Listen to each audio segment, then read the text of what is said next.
Hello and welcome to Arirang TV's coverage of COVID-19. I'm Min San-hee.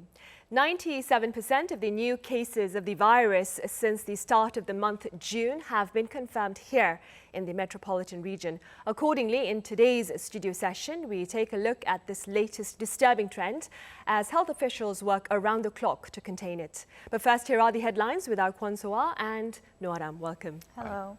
So I understand the number of new cases here in Korea is on the decline today. Yes, a slight decline, I should say, because we are down to the 40s, so below 50, which could be seen as a kind of psychological margin, as the government has been mentioning that a number below 50 makes quarantine efforts pretty manageable. So let's take a look at the updates. We have 45 new infections, raising the total to 11,947. No fatality has been added from yesterday, and the number of people in quarantine or treatment stands at 1,017, while 10,654 people have been now discharged after making full recoveries. And it looks like the COVID-19 situation will be prolonged in the country as we are seeing double digits throughout the week in the high 30s to high 50s. And now we are at 45, which is pretty much the average this month that we're seeing. And we have 20 new cases in the capital, Seoul, and 15 in Gyeonggi-do province, and 5 cases nearby in Incheon, whereas 5 cases have been imported from abroad. And it looks like today, for the fourth time this month, we have all cases from the metropolitan area. Right. Now, because of the fresh cluster infections appearing here in the metropolitan region, the government is stepping up efforts to carry out inspections of numerous businesses and facilities. That's right. At an earlier government briefing this morning, health official Yoon said ministries and local governments are examining and also issuing orders according to the level of compliance. Now, Yoon in particular referred to recent inspections of venues for family events such as weddings, first birthday parties, as well as Hwangap ceremonies or 60-year birthday parties, which is traditionally a big celebration in Korea. He said, according to the Family Ministry, Food Ministry, and other related organs, most quarantine rules at 64 inspected venues were followed, such as checking body temperatures, keeping visitor logs, and wearing masks. However, only 8 abided by guidelines on seating and table arrangements, including setting up seats in a staggered arrangement when eating. The government therefore called on stronger notifications by authorities as well as stricter compliance by businesses. Right, so what is it like on the international front today? Well, more than 134,000 cases have been reported on Wednesday around the world, and that is almost not much different from a recent single-day high of 136,000. That raises the accumulated number of cases to 7.45 million with 419,020 fatalities. That's as of 11 a.m. Korea time, and 3.75 million people have now recovered. By country, the U.S. has by far the biggest number of cases, followed by Brazil and Russia. India is on the verge of surpassing Spain with over 287,000 cases. Now, while European countries like Italy, Germany, and France's cases have been slowing, Peru is recording surges in recent days, now with more than 208,000 infections.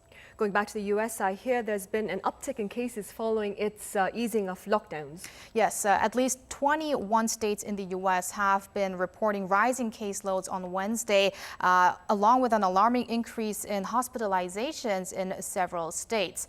And the continuous spread resulted in the U.S. hitting the 2 million mark in total cases while Americans are returning to their normal routines. Although earlier hotspots such as New York saw significant improvements, now it's states like Arizona, California, Texas, and Utah that are showing worrisome signs. At least 9 states saw a jump in COVID-19 related hospitalizations since Memorial Day.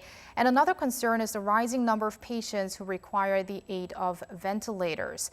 Meanwhile, according to the American Nurses Association, almost 80% of nurses are being asked to reuse their personal protective equipment. That is quite worrying. So I hear new record figures have also been recorded in the Middle East and Africa. Yes, first off, in Saudi Arabia, there are concerns of a second wave of the coronavirus. Numbers have been declining to the 1,000s after hitting 2,000 something, but now that's not the case anymore, as the kingdom saw the highest ever daily increase of 3,717 new COVID-19 cases on Wednesday. More than a third of those were reported in the city of Riyadh. Health officials attribute the rise in new cases and deaths, it had 819 fatalities as of Wednesday, to citizens, especially young people who ignore quarantine measures. And meanwhile, in Africa, the total number of confirmed cases has surpassed 200,000. The World Health Organization's office in the continent said over 201,000 people in all 54 countries in Africa tested positive, with more than 5,480 deaths. The Northern African region is affected the most, both in infections as well as deaths. All right, so thank you for that. Stay with us for more on the domestic updates after the briefing. All right. Aram, the global economy has taken a hit from the pandemic, but Korea may be dealt a softer blow, if you will. That's right. Finance Minister Hong Nam-gi stressed during an OECD video conference the need for more investment in digital industries to turn this crisis into an opportunity. Now, the OECD estimated the South Korean economy will contract 1.2% on year in 2020 in case of no further infections, and 2.5% in case there are. Now, that's a slash from its previous prediction, but it still fares better than other OECD member states. Hong also says strategies were needed to protect the vulnerable, promote business and trade, and prepare for the post-pandemic era. He's calling it the 3P strategy. In a meeting with economy-related ministers earlier today here in Korea, Hong said the government will help private firms open 50,000 jobs for young people next month. The job market has been hit quite substantially because of the pandemic. And he added that smaller firms will also be given benefits for job creation as well. He said that to help struggling companies, the government will launch a special program to buy assets from them so they can have some help with liquidity as well. I see. And more people are donating their blood plasma for development of antibody treatment. That's right. There had been a concern of a lack of blood transfer donors, but that seems to be no longer the case now. In the space of just a week, the number of COVID-19 survivors willing to donate their blood went up sixfold. As of yesterday afternoon, out of 10,600 recovered patients, 75 of them promised to donate their blood plasma. And I know that number seems a bit small, but if you compare it to last Wednesday, that number was only 12. So it's quite the jump. Now, the number of donors seems to have risen after a plea from health authorities amid the shortage in blood plasma samples. But donations from at least 100 survivors are needed for therapy development. So we are a little short of that target at the moment. The government aims to have a usable antibody treatment by the end of this year. And if more people help out, then the quicker we can reach that goal. And hopefully that will be the case. Now, there had been talk that climate change could help kill off the virus, but the WHO is not convinced. That's right. The head of the WHO's Health Emergencies Programme, Mike Ryan, said it is unclear how seasonal changes will impact the coronavirus, but he did advise not to rely on seasons to seek solutions. Here's what he had to say. It is of deep concern, and we need to focus on containing and stopping and suppressing that disease. And if changes in the climate assist in that, so that's great news. But we cannot rely on an expectation that the season or the temperature will be the answer to this. It is not the answer. No, he did add that we need to focus on social distancing and hygiene measures rather than just depend on the climate change. There have been theories suggesting that COVID-19 can not survive in warm weathers, but we've seen in Singapore as well, where the climate is very hot, so the cases have been surging over there. So we can't really rely on such theories, and we do need to take them with a grain of salt. All right, Aram, thank you for that. We'll see you again on Thursday. It's about... we'll see you again on Friday, that is. It is Thursday today. It's about 10 minutes past 2 in the afternoon here in Korea, and we're poised to join the regular government briefing on COVID-19 here in this part of the world. We'll come back to you afterwards. Let us now begin our regular briefing for June 11th, Thursday. We have 45 new cases, and the total number of confirmed cases now stands at 11,947. This includes 1,312 imported cases from overseas. 43 more people have been fully recovered, and a total of 1,017 are in quarantine undergoing treatment. We have no additional fatality. And let us now look at the regional breakdown of the domestic cases. All of the domestic cases were clustered in Seoul, Incheon, and Gyeonggi province. We had 5 imported cases, 2 from Americas, 3 were others, 2 Pakistan, and 1 from India. And next, we have some updates on the domestic infections. In the Kupang Logistics Center cluster in Bucheon City, Gyeonggi-do province, we also have additional 2 cases that have been confirmed while under quarantine, and the total now stands at 146. And at a newly planted churches in the Seoul metropolitan area, 2 additional cases were confirmed in the process of quarantine, and a total of 94 patients have been confirmed to date. And related to Richway in Gwanak-gu district, we have a total of 116 people. And we also have epidemiological investigation that reveals that one of the members of the Jesus Marsim Church has visited the Richway, and also we have reclustered the cases there into the Rich K related cases. And we also have, in relation to the sports facility at Yangcheong-gu's district Seoul, we have 6 additional cases, and we have a total of 60 to date.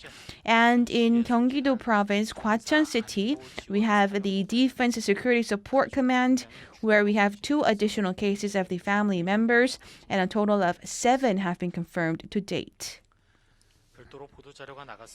And we have a separate press release on this, but our institution on public health, we are also carrying out the research and development for the diagnostic kits and other equipments, and we are also cultivating the samples of the positive cases of COVID-19, and we are also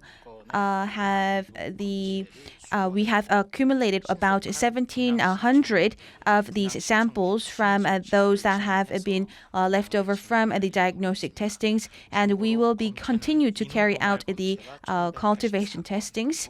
And these also include diverse types of the samples from the confirmed cases, and also we also have the special committee that will go over the analysis, and also we have special and specific institutions that carry out development of the diagnostic kits, and also the sampling tests, and also the National Public Health Institution, and they need to have a BLC type of laboratories.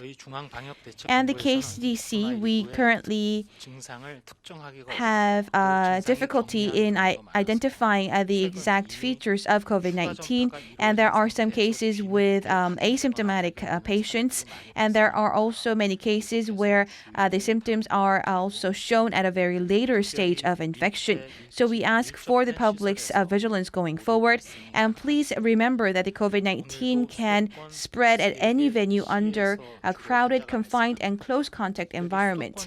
And as we have a cluster infection concentrated in the metropolitan area, including Seoul, Incheon, and Gyeonggi, so for the members and residents living in this area, we ask you to refrain from going to multi-use facilities, any places that have weak ventilation, and please wear your face mask and keep your distance at all ways. And recently we have a very hot temperature, over 30 degrees in the midday. And we would like to advise for people in the high-risk group, especially those over the age of 65 and the chronic illnesses. These people are also prone to any diseases that are related to the scorching heat. So we advise you to refrain from going outdoors under such high temperature. And please do not go to any indoor places that are frequented by people that are also crowded, confined, and close contact. If unavoidable, you need to refrain from sharing meals or singing, and wear your face masks and wash your hands at all times. Next, we also have a few recommendations and messages for the public. We have the aim of developing and discovering the treatment until the end of this year, and also we have the aim of developing a vaccine next year. And we are exerting our full efforts to develop such therapeutics and vaccines, centering around pharmaceutical companies and public institutions here. However, until we have an effective vaccine against the virus, the only possible and effective way is to keep personal hygiene and distancing. We are at the verge of a large cluster infection, and there are both pros and cons. As for the negative aspects, it is very unfortunate that we have to say this, but there are some cases where we are in tracing after the spread. So the speed is actually a little bit behind, and lately we are seeing a high cluster of infections among senior citizens, especially their gatherings and social meetings, and these also pose a possible threats. And socially, they have become more easing towards and loosened towards the social distancing and personal quarantine measures. So these are some of the negative aspects that we face right now. However, on the other hand, in the metropolitan area, including large-scale facilities, including large-scale hospitals and religious facilities, they were able to curb further spread of cluster infections, and there are very positive cases that have actually successfully curbed the further chains of transmissions. And we have also issued administrative orders, and we are also trying to implement some life distancing quarantine. And also, despite our concerns, after the resumption of schools, we were able to, thanks to the public's support and support by the students and the teachers, we are resuming the routine daily lives for our students to a certain extent. So as we said before, we need to diminish these risk factors while focusing on these positive factors going forward. And we are now tracing every one of the cases that we have at hand. And we also are in the second week of intense distancing and quarantine here in the metropolitan area. And we believe that the ongoing trends of metropolitan areas outbreak will be very crucial in determining our future direction, and we will exert our full efforts to curb the virus going forward. Looking at the COVID-19 trends and outbreak, regardless of this trend, please remember that the same high-risk groups prone to high temperature is also very prone to the risks of COVID-19. So we ask you to refrain from going outdoors. Thank you very much. Right, that was Kwon Jun-wook, the Vice Head of KCDC. I hear concerns over cluster infections continue. Yes, in fact, all new local transmissions we have today are stemming from cluster infections in the metropolitan area. Just to give you some numbers here, one related to a distribution center in Bucheon has now 146 total cases. A case related to small churches has 94 cases, and then one door-to-door business establishment has 116 cases. So you see that these numbers are rising day by day, while new clusters are even added almost on a daily basis. So that is a big concern. And also a concern is the asymptomatic cases, as the Vice Chief just mentioned, that there are difficulties in identifying these cases where people have either light symptoms or even no symptoms. He also mentioned that because of that, people should try to refrain from going to gatherings and crowd crowded places as well as entertainment facilities, and especially people above the age of 60, because not only are there risks of infections, but also the weather is getting hotter. So he asked for people to try to refrain from going outside during the hottest hours as well. And he also noted that the government, South Korea, is also working on finding a treatment by the end of this year, hopefully, and also research on vaccine is ongoing. But until we have an effective vaccine, we should abide by social distancing and personal hygiene. Of course. All right, Suha, thank you for that. We'll see you again on Friday. See you tomorrow. Right, on the international front, the northern region of Lombardy, where COVID-19 was first identified, remains by far the worst affected of Italy's 20 regions. And a recent study shows quite a number of people there now have antibodies against the virus. For more on this study, I have Dr. Michele Usuelli, who is also a councillor of Italy's Lombardy region, on the line. Hello, Dr. Usuelli. Hello, thank you for having me again with you. Thank you for being on the show. Now, Doctor, I hear almost 60% of the residents in the province of Bergamo, located in Lombardy, tested positive for antibodies against COVID-19. I suppose this reality is a reflection of the relentless and rampant spread of the virus there earlier on. Yes, correct. The province of Bergamo is one of the highest density of population in Italy, very industrialized with national and international links. And then the football team of Bergamo, Atalanta, for the first time ever was in Champions League. And they had an international match just few days before the first case has been diagnosed. Let me add that together with Japan and South Korea, Italy has one of the highest life expectancy worldwide. So the median age of death in Italy has been 80 years old.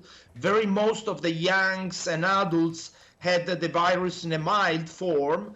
But if the presence of antibodies will be confirmed as a marker of protection, as it is for several other viral diseases, Lombardy will become the safest place in the world to visit for work and holidays, because being heavily affected now, we are close to collective immunity. I see. So it does mean, this latest finding does mean that Bergamo and Lombardy is nearing herd immunity then? Yeah, but let me point out that we are not completely sure that antibodies offer protection. More evidence is needed. If this is confirmed, then yes, we are more close to collective immunity than other places in the world. We were not good to offer swabs for the viral load in the past. Now with blood samples, and that was one of main problems and mistakes of Lombardia, but now with blood samples widely available, we are understanding to be about the community most close to collective immunity. Dr. Usuelli, amid this pandemic, the world is also witnessing anti-racism protests. What impact do these massive public gatherings look to have on the spread of COVID-19? Well, look, European countries have different trends. Now in Italy is much better than before. For instance, Lombardia has less than 100 patients admitted in intensive care units. So people want to debate, want to discuss, and want to protest, and they have the right to do so. Nevertheless, it must be done properly. This cannot justify public rallies, even for the best purposes, if rules and regulations are not respected. The method of a non-violent fight is at least equally important as the aim itself. So for instance, in Milan, young doctors filled up a big square to protest, but they respected perfectly rules and prevention regulation. In Israel, I have seen the same. So regardless the issue you are protesting, you spoil, you destroy the aim you want to reach if you do it in a non-correct way. Dr. Özelin, many expect this pandemic to be a protracted affair. What words of advice would you give Korea, Italy, and the rest of the world to better prepare, that is, for this long fight ahead? Well, looking from my experience, I was called to be a member of an investigation commission in the regional parliament where I belong. It will start soon. So it's important to investigate the mistakes of the past. I am from the opposition party in the government of Lombardia. The governments must learn from their mistakes, admit them, being more humble, inclusive in the decision, better coordinate with the national governments, because in Lombardy, the regional power is one party and the government is another party, so it can't become partisan or political. Otherwise, another disaster will come. Just to mention few concrete cases, we have to learn now for the future to be better in improving the links between outpatient clinic and GPs and the hospital. We have to be better in tracing and in case detection. More viral load testing has to be put on the floor, and better training for the health staff to protect themselves is highly needed. These are just few things that we must learn and put in place now. Then, of course, every country did his own mistakes, and so the lesson we learned can be different from the lesson Korea learned. We must discuss together, as you are doing, inviting international guests in your talks, and that's very much important. All right, Dr. Özelin, thank you very much for making the time to join us live at this hour from Italy. Thank you. God bless you.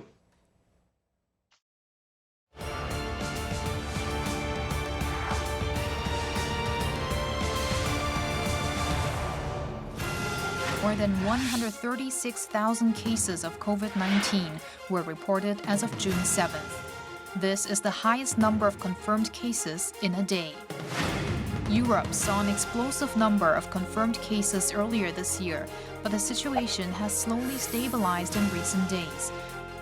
About 75% of newly confirmed cases are stemming from the Americas and Southern Asia. South America in particular have very much become the intense zones, and I don't believe that we have reached the peak in that transmission. It's been a month since South Korea alleviated the strict social distancing measures to distancing in daily lives. We have seen an increase of confirmed cases in the metropolitan region due to cluster infections. 우리가 선택했던 생활 속 거리두기가 지금 중대한 기로에 서 있습니다. Another new variable is the fact that 9.4% of confirmed cases are people who do not know how they were infected. The COVID-19 pandemic is prolonged, and we are seeing a wide variety of infection channels. As research on COVID-19 continues, a change is necessary in how we deal with the virus. Given the resurgence of COVID-19 in the metropolitan region here in Korea, today we take a look at efforts to better contain this latest contagion and at research that seeks to offer new information on this virus. I have Dr. Hyun-kyung from MizMedi Women's Hospital. Good to see you again, Dr. Tan. Thanks for having me. And I also have Professor Hoon-sang from Yonsei University. Welcome to the program, Professor Lee. Thank you for having me here. Dr. Tan, we'll start with you. There has been quite a number of confirmed cases in recent days since we last met that are untraceable, so to speak. What do you believe is the reason behind this trend? Well, first of all, I think this reflects just how robust our testing, tracking, and tracing system is, that we're able to find these cases that have no known epidemiological link. The other has to do with the transmission dynamics of this virus, so how this virus behaves. It spreads so quickly. We know from the Itaewon cluster, we were able to sort of track it in real time, that it only takes 3 days from a primary source to pass it on to a secondary source and so forth. So we are really racing against time to try to detect and break chains of transmission. However, because our society is relatively open, people are mobile, and there is a very high population density here in the metropolitan area, I think it's inevitable that we will be missing some cases as we are doing the tracking and tracing. And so these cases end up then in the community. When they develop symptoms, that's when they get tested, and then we find that we are not able to trace where they got infected. So there are a lot of factors in play. The important thing is, though, that because there is an increase in the numbers of these types of cases, we have to be more careful. It indicates that there is community spread going on. It might be silent, and so we really need to be very vigilant. Professor Yi, as I mentioned at the start of the program, 97% of the new cases since the start of this month, June, has been inside the metropolitan area. Are we looking at a second wave that's going to be starting here? So I think right now there are many of the cases that are already happening, and daily confirmed cases are already above 50 cases, and the cases of the unknown origin had been almost above 5%, which was the guideline that the government has suggested. So I think maybe the second wave might be coming maybe a little bit earlier than expected, and also the another aspect is there are a lot of cases. Pandemic is currently going on in South America and many other places globally. So we have to be in the situation where we have to really see possible second wave maybe coming a little bit earlier than expected before. I see. Professor Lee, the World Health Organization recently claimed that transmission of COVID-19 by asymptomatic patients is rare, and then they retracted that statement within a day.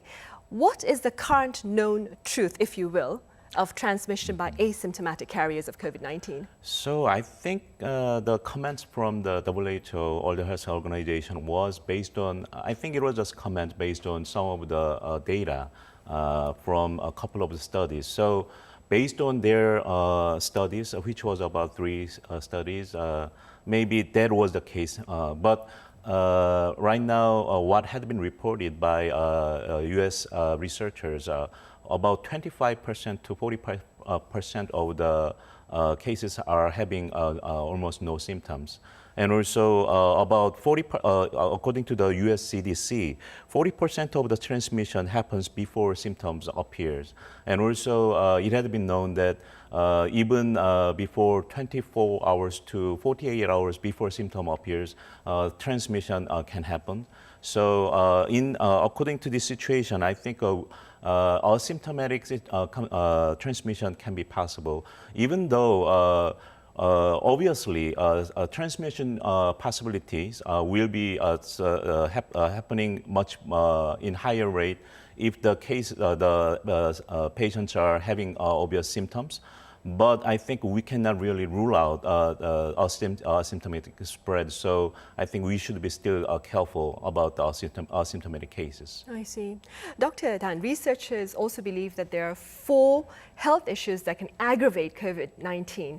And 2 of them include pre-existing diseases like diabetes and heart problems. And the other 2 refer to conditions like high fever or oxygen saturation. So if these 4 health conditions are well addressed, does that reduce the mortality rate for the patient? Well, I think you're referring to the data that was released from Yeongnam University recently. And what they found was that there are 4 prognostic indicators for severe COVID-19. And what this information does is it adds to, I think, how we need to triage or categorize patients from the beginning when they arrive into our ER. So we will be checking their temperature, of course, and also their oxygen level. And if their temperatures is above the 37.8 or the oxygen level is less than 92%, that already puts them in a higher risk category. We will also be, of course, asking for their medical history. If they have diabetes, then that checks another high risk category. And I think the last was looking at something called a CKMB, and that's a blood test looking for damage to the heart muscles. And so I think what this will do is add the CKMB into the initial set of blood tests that are run on all patients who are positive.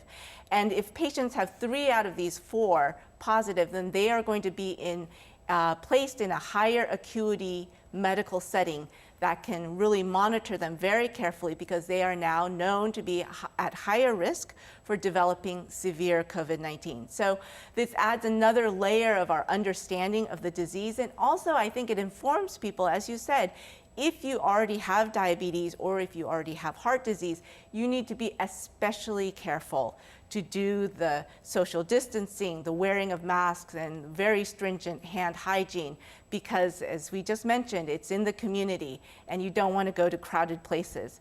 And so I think people will be better informed in terms of their own personal risk because of the findings from this study. Right, and talking about layers of information, let's take a moment now to look at other research on COVID-19 aimed at offering the public and professionals alike more information about this virus. Based on numerous observations that have been made since the pandemic began, susceptibility to COVID-19 infections and the symptoms displayed by patients appear to vary in significant ways among different population groups. So how can we explain this discrepancy? One study shows that people with the blood type A and bald males have a higher chance of contracting COVID-19. Researchers are also studying the possible links between obesity and COVID-19, as places like the US and Europe have reported higher fatality rates than countries in Asia.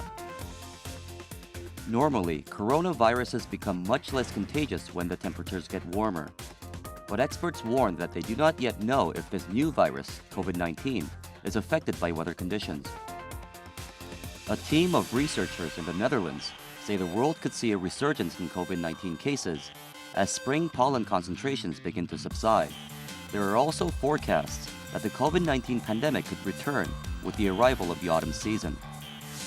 Social distancing and the wearing of face masks are the only surefire ways to protect ourselves from COVID-19. A study has found that the risk of COVID-19 infection can be reduced by as much as 82% by maintaining a minimum distance of 1 meter from others. With new research giving us a better insight on the nature of COVID-19, we must now leverage these findings and come up with effective measures to better adjust to our new reality amid the pandemic. Dr. Dan, as we just saw in the report, what are your thoughts that people suffering from hair loss or those with blood type A are more vulnerable to COVID-19? Well, I think this information in terms of the blood type, that was based on preliminary observations from a company called 23andMe, and they do genetic testing, commercial kits for people who want to know their genetic background. This data is, as I said, is preliminary. It has not been published in any medical peer-reviewed journal yet, and so it's difficult for us to make any conclusions based on this very preliminary information. Also, in terms of male pattern baldness, this was also an observation made in hospitals in Spain, and they suggested a link to androgen levels, male testosterone levels, to how the virus may be behaving at a cellular level in humans. But of course, this is also very preliminary information.